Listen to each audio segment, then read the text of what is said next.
నమస్తే sir.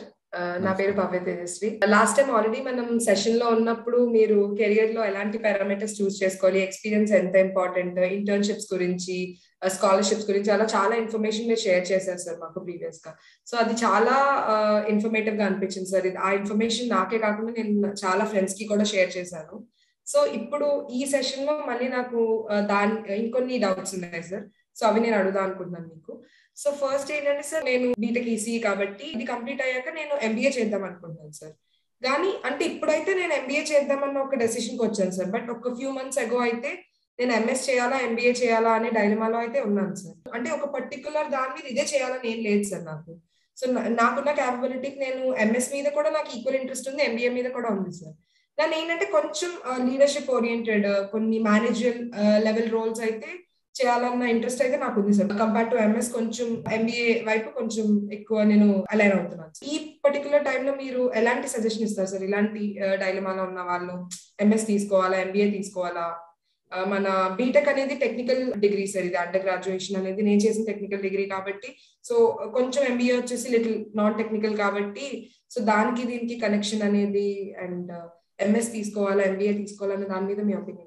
That's a very good question. ఎందుకంటున్నానంటే మన పర్సనాలిటీని బట్టి ఇప్పుడు if I want to go deep in a topic, if I want to become an expert, if I want to be a domain expert, I want to be the person whom everybody comes to me, అలాంటప్పుడు MS PhD అలాంటివి చేయొచ్చు. ఎందుకంటే నేను చదివిన subject use చేయడం అనే కాకుండా ఆ సబ్జెక్ట్లో నాకు ఇంకా రీసెర్చ్ చేయాలని కానీ, ఆ సబ్జెక్ట్లో నేను ఎక్స్పర్ట్ కావాలని కానీ, ఆ సబ్జెక్ట్లో నేను క్రియేటివిటీ ఇన్నోవేషన్ చూపించాలని కానీ ఉంటే వాటికి టెక్నికల్ సబ్జెక్ట్లోనే మాస్టర్స్ చేస్తే మంచిది. కానీ ఏమిటంటే మనము అదే సబ్జెక్ట్లో డీప్గా వెళ్ళిపోతాం అనమాట. అదే అంటారు పిహెచ్డి అంటే ఏమిటి అంటే పైల్డ్ హయ్యర్ అండ్ డీపర్ అని అంటారు. More about something which is very narrow that most people may not even know about that topic. But you will become the world expert, or you will become the state expert or college expert. You may get first ranks and you may be working on really, really wonderful field. If you are a person who is focused on research, if you like to work with instruments, if you like to do research by yourself, if you like to think about for yourself, and if you like to come up with products and processes, and you feel proud about coming up with new ideas and new concepts and new processes and new models, and if you like to get patents, any of them, then master's, research, PhD will be the track which you may want to do. But if you are interested in managing people, managing resources, managing projects, managing organizations, then that would be less dependent on your technical knowledge, your domain knowledge, but it will be more dependent on your soft skills. It is about learning what is called emotional intelligence. IQ versus EQ ani broad ga categorize cheyochu. Okay, if you are focused on being proud of how good you are, then go for deeper masters and PhD. But if you are more interested in leading people, becoming a department head, becoming a head of something else, alantivanni cheyalanunte, then it is much better if you take MBA kind of education. Of course, even if you are in technical field, you may become the department head, but it will be in a very narrow field. అంటే వాటికి ఏమిటి technical ఏరియాస్లో వేరే వాళ్ళని manage చేయడానికి అవుతుందే కానీ, but if you want to learn broadly, it doesn't work అనమాట. ఇప్పుడు కంపెనీస్లో ఏం చూస్తారంటే they talk about what is called T-type personalities. Letter T. If you talk about letter T has got a crossbar. That is the broadness. Letter T has got a I underneath. I means the depth. The crossbar indicates the breadth. So it is generally recommended for good jobs these days, especially for a person like you who is just graduating from engineering. You will have a lot of opportunities to grow higher and also broader opportunities and broader responsibilities you will be able to take. From that perspective, doing a management course will not be a bad idea. And as a matter of fact, once upon a time, people used to think about in India, engineering or medicine. Now they are talking about MBA as also a third option, as a significantly more interesting. Except there are so many MBA colleges and many of them are not of very good quality. If you do an MBA there, you may not have very many opportunities. So if you go to IIMs, if you go to ISB, or if you go to some of the very good institutions or go abroad, for example, in United States, there are thousands of universities. Maybe top 100 to top 200 are very, very good. But there are so many namke vaste universities. So you need to be picky and you need to choose carefully where you are going to get your MBA, because ultimately, while engineering and masters is about domain expertise, MBA is all about leadership. So your admissions questions, your admission essay, all of it is going to be about what kind of a leadership will you demonstrate, and how high you can go, whether you can be the CEO of the organization or managing director of the organization. If you have that kind of aspirations, then people will give you more chances to get into those institutions. So leadership and MBA definitely are interconnected. ఇండియాలో చేయాలా MBA, abroad లో చేయాలా అనేది కూడా most common doubt sir అందరికి ఉండేది. ఇప్పుడు present నేనున్న సిచ్యువేషన్ లో కూడా నాకు అదే doubt sir. So experience real గా ఇంపార్టెంటా, ఇక్కడ ఇండియాలో చేయాలా లేకపోతే అబ్రాడ్ లో చేయాలా, అది చాలా most common doubt sir. So దాని గురించి మీరు ఏం చెప్తారు? Again I will say MBA immediate గా ఇంజనీరింగ్ అయిన తర్వాత if you do an MBA and go, that is one thing. Of course, some people like to get education behind them. They want to go immediately do the engineering, then immediately apply to write whatever CAT exam or whatever GRE or GMAT or whatever they want to do. They'll get in and then they want to do it. But when they complete an MBA directly after engineering, then they will go into like a management trainees and some other things. The opportunities they get will be different. Whereas if you work for 2-3 years or 2 to 5 years and then go into MBA, your learning will be very different. The ability to learn and apply that will be very different.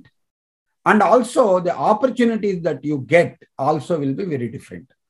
So depending on your interaction and your interest, your interaction with your parents and your teachers, professors, all of them, think about whether you are a person who has a lot of opportunities to do a job for 2-3 years and then decide at that time, do I want to do MS or do I want to do MBA? That becomes much easier for you to choose. If you try to go directly after your undergrad degree, then you may only do it based on what other people tell you or what you think you like to do. So it's a choice that depends upon more factors. But for the time being, I recommend after your undergrad, if you get a good job, take it and then go to MBA. If you don't get a good job, if you are not happy with the opportunities that you have, then go ahead and do your MBA, especially if you want to be a leader, or do your master's in a specialized subject if you want to be a specialist in that particular area. ఈ దృష్టిలో ఇండియాలో చేస్తే better exposure ఉంటుందా sir, లేకపోతే abroad లో చేస్తే MBA better exposure ఉంటుందా? అంటే ఇప్పుడు మనకి ఇండియాలో టాప్ IIMs లో రావాలంటే క్యాట్ రాయాలి sir. In case like CAT crack చేసి ప్లేస్ అయిన వాళ్ళు well and good sir. So what about those students who are below that line?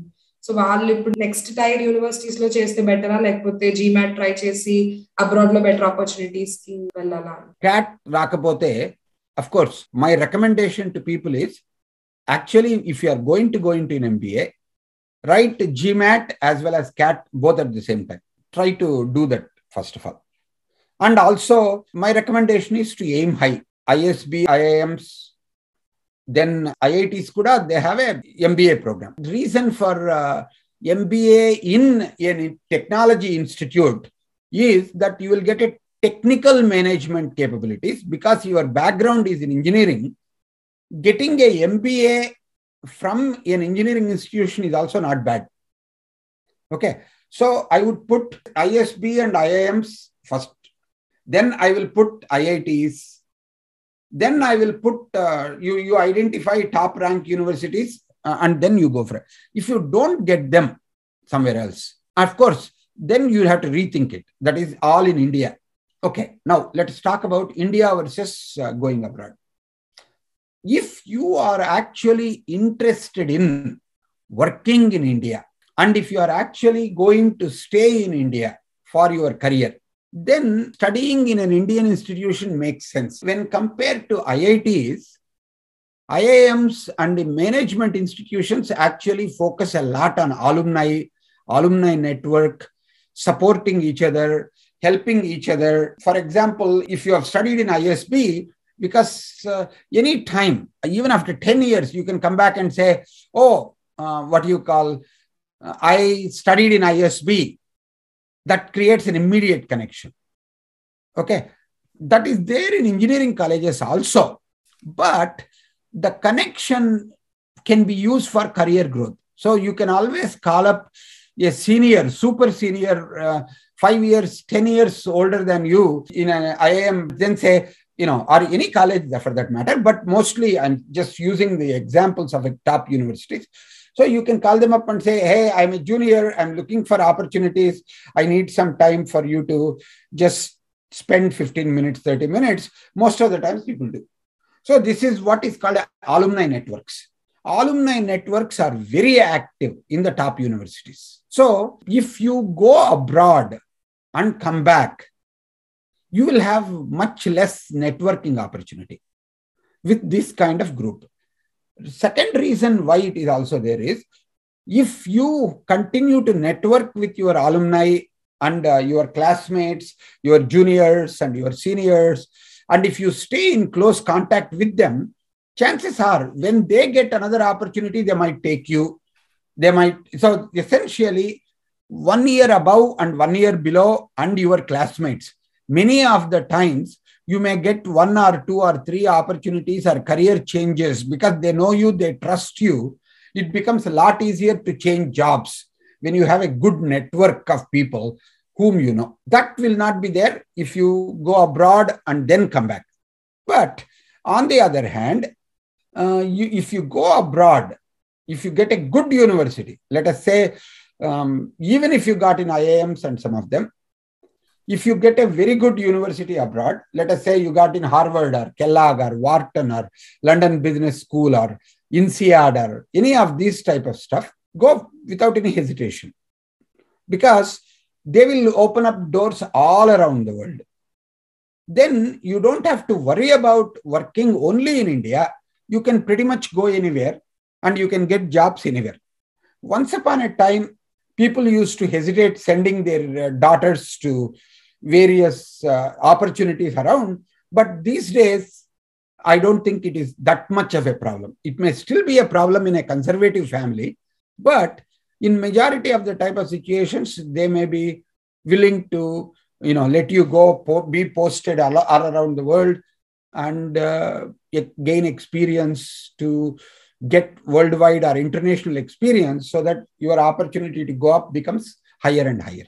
MBA specialization గురించి సార్, సో ఇప్పుడు MBA స్పెషలైజేషన్ చూస్ చేసుకున్నప్పుడు మళ్ళీ అదొక డైలమా సార్, లైక్ స్టూడెంట్స్ కి ఉండేది. సో ఏది బెస్ట్ ఉంటుంది, ఇప్పుడు ట్రెండింగ్ ఏంటని, సో మీ దృష్టిలో ప్రెసెంట్ నెక్స్ట్ వచ్చే దాంట్లో కూడా మోస్ట్ ట్రెండింగ్ స్పెషలైజేషన్స్ ఏంటి sir MBA? Many times specializations are, whether you have accounting or marketing or finance, strategy or organizational behavior, HR. So these are, there are variety of things which you can try to do. Supply chain, data, all of those are possible. My sense is supply chain is becoming very hot right now. Okay. Supply chain management, digital twin, all of that is becoming. But all of those are not necessarily specific to any one particular thing. You can do strategy, or you can do marketing, you can do anything else, but that will also depend upon what kind of interest you have. Like, I have a young friend who wanted to be a medical doctor. She got in 3 medical schools. She was ready to go to medical school. And I spent some time with her and I looked at her career aspirations and all of them. And after I talked to her, I realized actually she's not ready to go into medical school. She's graduated from Stanford, another 4 years of medical school, then another 3 years of specialization, and then another 2 years of super specialization. And so by the time she will be 30, 35. And then if she wants to have a family, if she wants to have kids, if she wants to do something else, when I talked to her, asked about her temperament, or asked her about her passion, her career goals, and her interest, it became very clear to me she's interested in the medical field, but not necessarily interested in a doctor role. So I told her that. And what is interesting is she really paid attention to my advice. She decided to actually not go into medical school.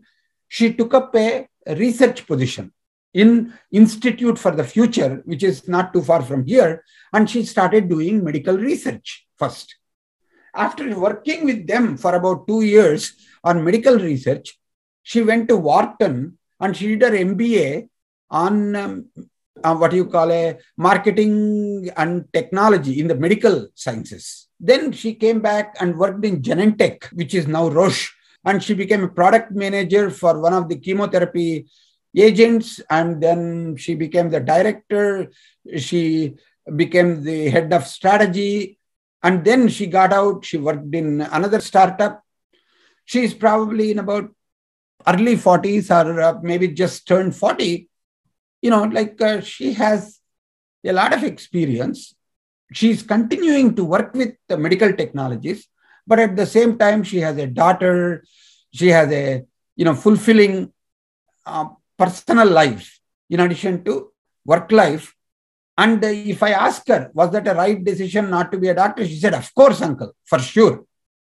So the key that helped her a lot was knowing, number one, what area which I want to go into.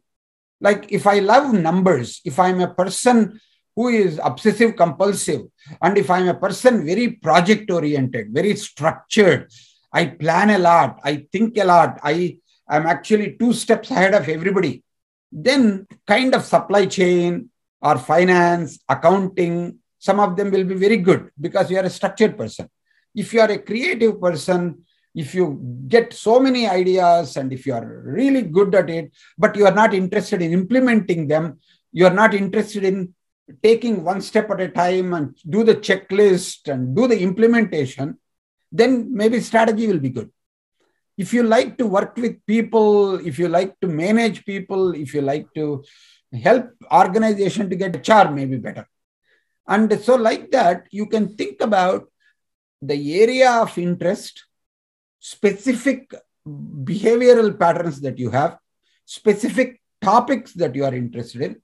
You can specialize in them and go, but it doesn't matter which one you do, you can change as a matter of fact. See, even if you have done MBA HR, there are several CEOs with an MBA HR. So it doesn't matter. Okay, sir. So, sir, how do you define leadership, sir? Like what according to you is leadership? And a student during each particular period of time, leadership skills అనేవి ఎలా inculcate చేసుకోవాలి, sir? Leadership is something that is defined by so many people in so many different ways. There are over 70,000 books and probably a few 100,000 research papers. And the leadership definition also changes. See, once upon a time, people used to call administrator as the leader. Like even now, hospital administrator means he is the head of the hospital. Or if you look at even in India, when we do IAS, Indian Administrative Service, it's actually about developing leaders who become collectors, who become secretaries, who become the top of their particular field, but in the broad area. Once upon a time, it was administration. And of course, they used to call in the factory or something else, they used to call superintendent. But in a hospital or school or something else, they used to call administrators. Government also administrators. Later, it became management. Chief executive officer, it's all about execution, management. I'm the head of the management team, we call. So the manager or the chief manager, all of that became next. Then came leadership. Now we talk about leadership teams. For example, even MBA is called Masters in Business Administration. Now people are saying, why can't we have ML, Masters in Leadership? There are some universities that offer that also.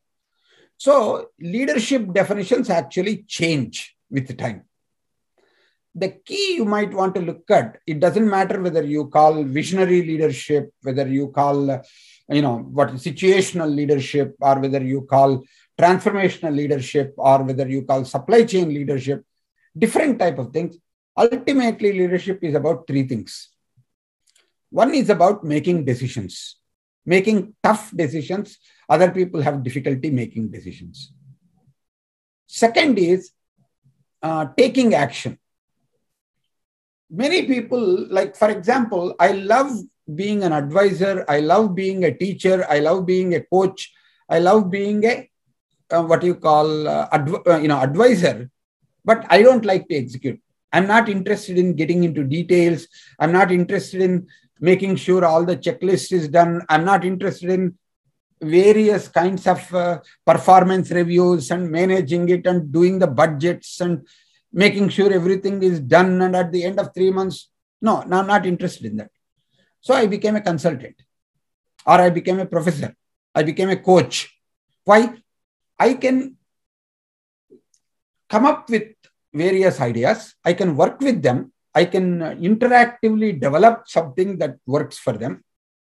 And then I move on. So I like to work with 3-4 different projects, 3-4 different clients, instead of staying in one job, one project, making it come through all the way.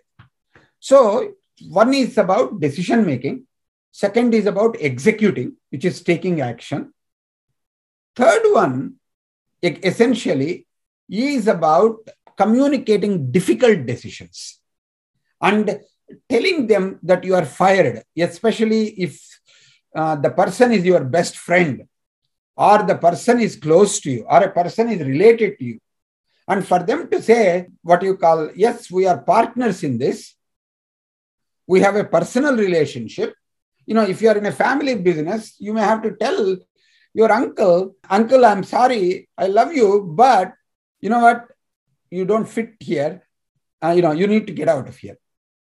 So family business or a work business, making difficult decisions, telling difficult news, communicating that we are going to go through layoffs, or we are going to fire so many people, or we have to really work much harder than this one. All of these are difficult communications. So you have to learn how to make difficult conversations. So ultimately, leadership is these three: making difficult decisions, executing difficult projects, communicating difficult decisions. These three are interrelated. And whether you do it with vision, whether you do it with collaborative leadership, whether you are a great consensus leader, or whether you are a transformational leader, no, names change, areas change, but these three won't change. Sir, if you're a recruiter, what are the qualities that you usually see in an MBA graduate? What are the qualities you think that the student or the graduate at most needs? So the person who takes initiative.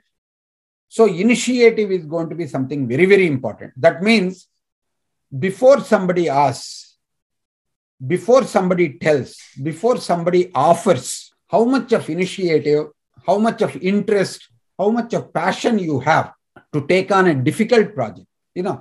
If you have a good project and if you are going to pay a lot of money, everybody would like to join that. But if it is a difficult project, already some 2-3 people have failed, But if you have some passion for it, and if you have some ideas, and you are willing to take that tough job and actually turn around. See, turnaround companies, turnaround management is difficult.